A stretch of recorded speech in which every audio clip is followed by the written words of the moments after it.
সংবাদ সবাইকে স্বাগত জানাচ্ছি। আমি ফিরোজ তোহা। শুরুতেই সংবাদ শিরোনাম জানিয়ে দিব সর্বশেষ গুরুত্বপূর্ণ আপডেট সংবাদ। শুরুতে শিরোনাম।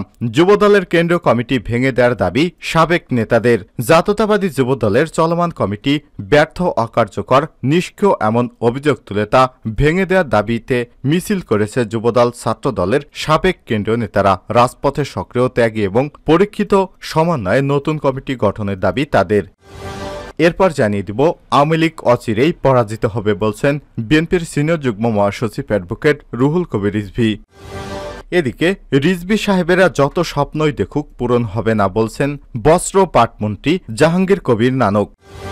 এবারে জানিয়ে দিব সুপ্রিম কোর্ট বার নির্বাচন, কায়সার কামালের ভূমিকার তদন্ত চান বার সভাপতি। সুপ্রিম কোর্ট বার নির্বাচনে বিএনপির আইন সম্পাদক ব্যারিস্টার কায়সার কামালের ভূমিকার তদন্তের দাবি জানিয়েছে মাহবুব উদ্দিন খোকন। সোমবার 22 এপ্রিল এক সংবাদ সম্মেলনে এই দাবি জানিয়েছেন তিনি। তারেক রহমানের নির্দেশে আমরা বার নির্বাচনে অংশ নেই। সেই নির্বাচনে আমরা 14টি পদের মধ্যে 12টিতে জয়ী হতাম, কিন্তু কায়সার কামাল 3বারই সরকারের প্যানেলের পক্ষে কাজ করায় আমরা সভাপতি সহ 4টি পদে জয়ী হয়েছি। নির্বাচনের পর ভোট গণনা থেকে আমাদের এজেন্টদের কেন সরিয়ে দেওয়া হলো? এজেন্টদের সরিয়ে নেওয়ার একমাত্র উদ্দেশ্য আওয়ামী লীগকে ওয়াকওভার দেওয়া। এবারে জানাবো আন্তর্জাতিক সংবাদ। প্রায় 26,000 শিক্ষকের চাকরি বাতিল করল কলকাতা হাইকোর্ট। পশ্চিমবঙ্গের সাবেক শিক্ষামন্ত্রী পার্থ চট্টোপাধ্যায় সহ একাধিক কর্মকর্তা জেলে, সেই মামলার রায় ঘোষণা করেছে কলকাতার হাইকোর্ট। লোকসভা ভোট শুরু হয়ে গেছে, প্রথম দফার ভোট শেষ। এই পরিস্থিতির মধ্যেই সোমবার নিয়োগ দুর্নীতি মামলার রায় ঘোষণা করলেন কলকাতার হাইকোর্ট। এর ফলে বাতিল হয়ে যাচ্ছে 25,753 জনের চাকরি। এবং সর্বশেষ জানিয়ে দিব ব্যর্থতার দায় নিয়ে ইসরায়েলি সামরিক গোয়েন্দা প্রধানের পদত্যাগ। ইসরায়েলি সামরিক গোয়েন্দা প্রধান আহারন হালিভা পদত্যাগ করেছেন। 7ই অক্টোবর ইসরায়েলের সীমান্তে প্রবেশ করে আকস্মিক হামলা চালায় ফিলিস্তিনি স্বাধীনতাকামী সংগঠন হামাস। সে সময় হামাসের আক্রমণ প্রতিহত করতে ব্যর্থ হয় ইসরায়েল। শেষ পর্যন্ত এসব ব্যর্থতার দায়ে ইসরায়েলি সামরিক গোয়েন্দা প্রধান পদত্যাগ করেছেন। প্রিয় দর্শক, এতক্ষণ শুনছিলেন সংবাদ শিরোনাম, এবারে বিস্তারিত। তবে তার আগে আপনি কোন জেলা থেকে আমাদের সংবাদটি দেখছেন কমেন্ট করে জানিয়ে দিন এই সংবাদ সম্পর্কে আপনার মূল্যবান মতামত। প্রিয় দর্শক, আপনি যদি আমাদের চ্যানেলে নতুন হয়ে থাকেন, ভিডিওটি দেখতে দেখতে চ্যানেলটি সাবস্ক্রাইব করে রাখুন, যাতে করে আমাদের লেটেস্ট আপডেট সংবাদগুলো সবার আগে আপনার কাছে পৌঁছে যায়। এবারে বিস্তারিত। যুবদলের কেন্দ্রীয় কমিটি ভেঙে দেওয়ার দাবি সাবেক নেতাদের। জাতীয়তাবাদী যুবদলের চলমান কমিটি ব্যর্থ, অকার্যকর, নিষ্ক্রিয় এমন অভিযোগ তুলে তা ভেঙে দেওয়ার দাবিতে মিছিল করেছে যুবদল ছাত্রদলের সাবেক কেন্দ্রীয় নেতারা। রাজপথে সক্রিয়, ত্যাগী এবং পরীক্ষিতদের সমন্বয়ে নতুন কমিটি গঠনের দাবি করেছে তারা।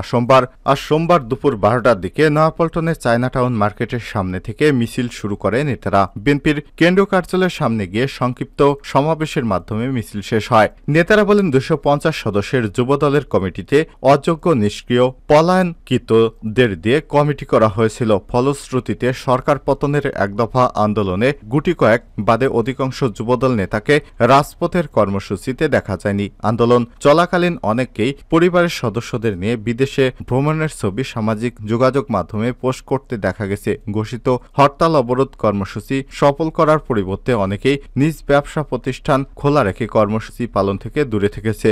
বক্তারা আরও দাবি করেন, যুবদলের কেন্দ্রীয় নির্বাহী কমিটিতে চেইন অব কমান্ড ভেঙে পড়েছে। নির্বাহী কমিটির কোনো সভা ডাকলে সেখানে অধিকাংশ নেতারাই উপস্থিত হন না। স্বচ্ছতা, জবাবদিহিতার অভাব, জেলা উপজেলা লেভেলে নিষ্ক্রিয়তা, আর্থিক কেলেঙ্কারির মতো ঘটনা ঘটলেও তার কোনো বিচার হচ্ছে না। এক কথায় বর্তমান যুবদলের কমিটি অকার্যকর করা হয়েছে। এমন অবস্থায় বর্তমান কমিটি ভেঙে নতুন কমিটি করার এখন সময়ের দাবি। সমাবেশে বক্তব্য রাখেন যুবদলের কেন্দ্রীয় নির্বাহী কমিটির সাবেক সহ-সাধারণ সম্পাদক আতিকুর রহমান আতিক, সাবেক সদস্য সৈয়দ আবেদিন প্রিন্স, আহসানুল্লাহ তুষার। সমাবেশে ছাত্রদল কেন্দ্রীয় সংসদের সাবেক নেতাদের মধ্যে বক্তব্য রাখেন সাবেক সহসভাপতি তারিকুজ্জামান, শোয়েব খন্দকার, সাজ্জাদ হোসেন উজ্জ্বল, জাকির হোসেন খান, ঢাকা মহানগর উত্তর যুবদলের সাবেক যুগ্ম সাধারণ সম্পাদক হাফিজুর রহমান শরীফ। সমাবেশে আরও উপস্থিত ছিলেন ছাত্রদলের কেন্দ্রীয় সংসদের সাবেক সহ-সাধারণ সম্পাদক মাহবুব শিকদার, আনোয়ার জাহিদ, মেজবাউল করিম, সাবেক সাংগঠনিক সম্পাদক সাইদুর রহমান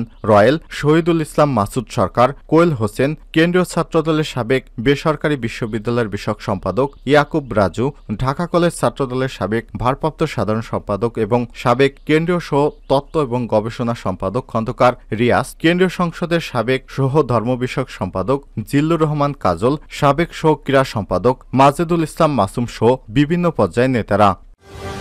আওয়ামী লীগ সরকারের অচিরেই পরাজিত হবে বলছেন রিজভী।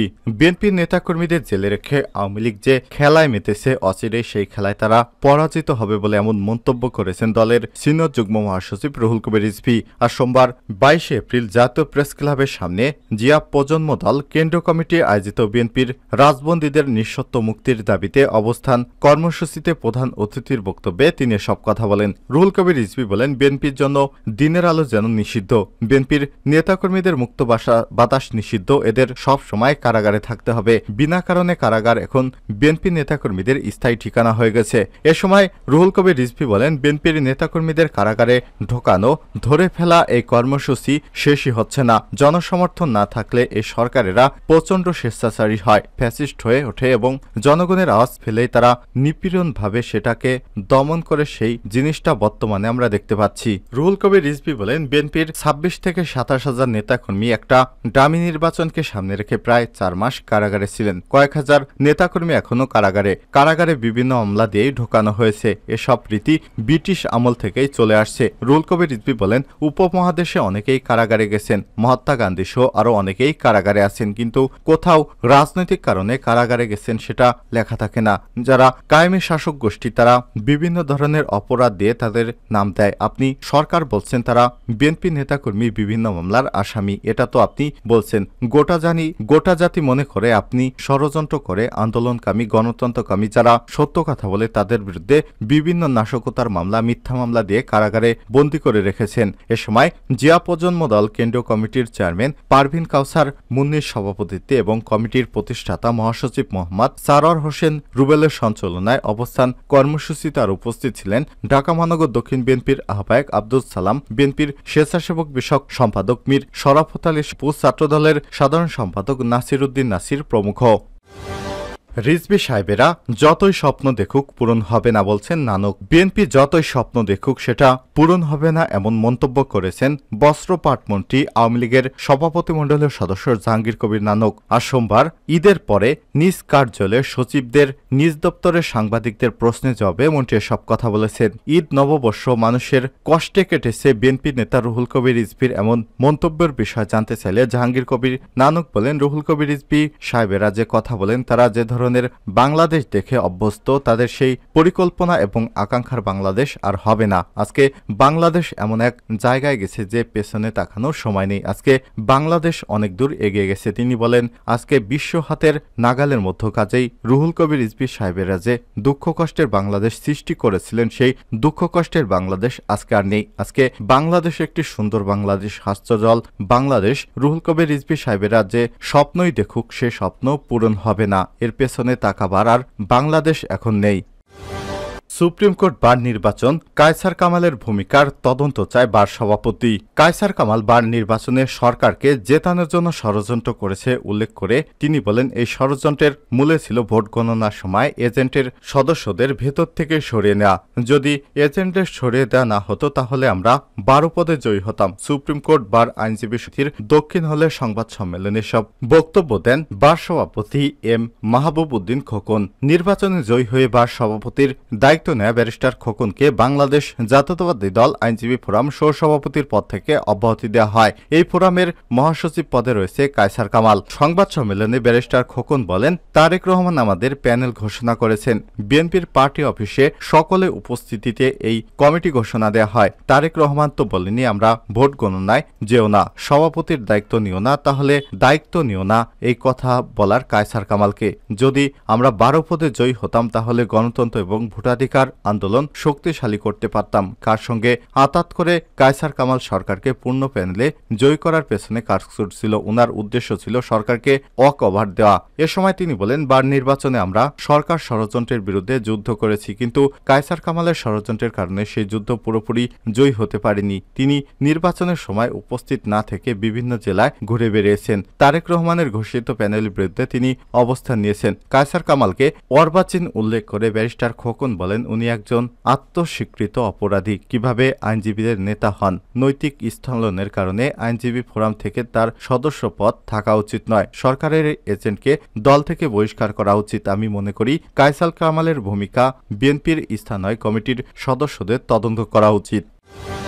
ব্যর্থতার দায় নিয়ে ইসরায়েলি সামরিক গোয়েন্দা প্রধানের পদত্যাগ। ইসরায়েলি সামরিক গোয়েন্দা প্রধান আহারন হালিফা পদত্যাগ করেছেন।